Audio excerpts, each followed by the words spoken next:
Welcome back to knowledge with AR. Republic ദിനവുമായി ബന്ധപ്പെട്ട ഒരു കുഞ്ഞു പ്രസംഗമാണ് നമ്മൾ ഇന്ന് നോക്കാൻ പോകുന്നത്. ബഹുമാനപ്പെട്ട അധ്യാപകരെ, പ്രിയ സുഹൃത്തുക്കളെ, ഇന്ന് ജനുവരി 26. നമുക്കെല്ലാവർക്കും അറിയാം ഇന്നത്തെ ദിവസത്തിൻ്റെ പ്രത്യേകത.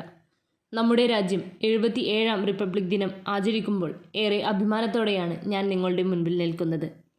1947 ഓഗസ്റ്റ് 15 ഇന്ത്യക്ക് സ്വാതന്ത്ര്യം ലഭിച്ചെങ്കിലും ഇന്ത്യൻ ഭരണഘടന നിലവിൽ വന്നത് 1950 ജനുവരി 26 ഈ ദിനത്തിൻ്റെ ഓർമ്മ പുതുക്കിക്കൊണ്ടാണ് ഓരോ റിപ്പബ്ലിക് ദിനവും നമ്മൾ ആചരിക്കുന്നത്.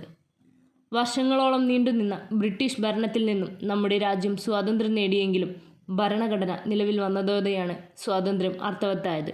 റിപ്പബ്ലിക് ദിനം നമ്മുടെ ഭരണഘടന നിലവിൽ വന്ന ദിവസം മാത്രമല്ല, നമ്മുടെ ധീര സ്വാതന്ത്ര്യ സമര സേനാനികളുടെ ത്യാഗത്തിൻ്റെയും പോരാട്ടത്തിൻ്റെയും ഓർമ്മപ്പെടുത്തൽ കൂടിയാണ്.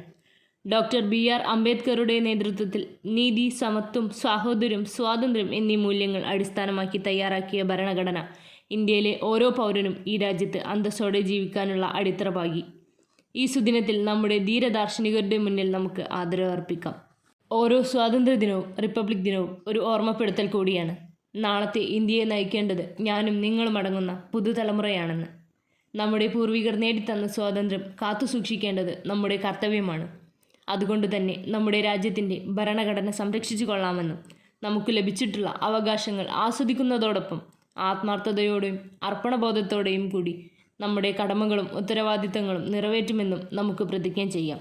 ഒരിക്കൽ കൂടി എല്ലാവർക്കും എൻ്റെ റിപ്പബ്ലിക് ദിനാശംസകൾ നേർന്നുകൊണ്ട് ഞാൻ എൻ്റെ വാക്കുകൾ ഉപസംഹരിക്കുന്നു. ജയ് ഹിന്ദ്.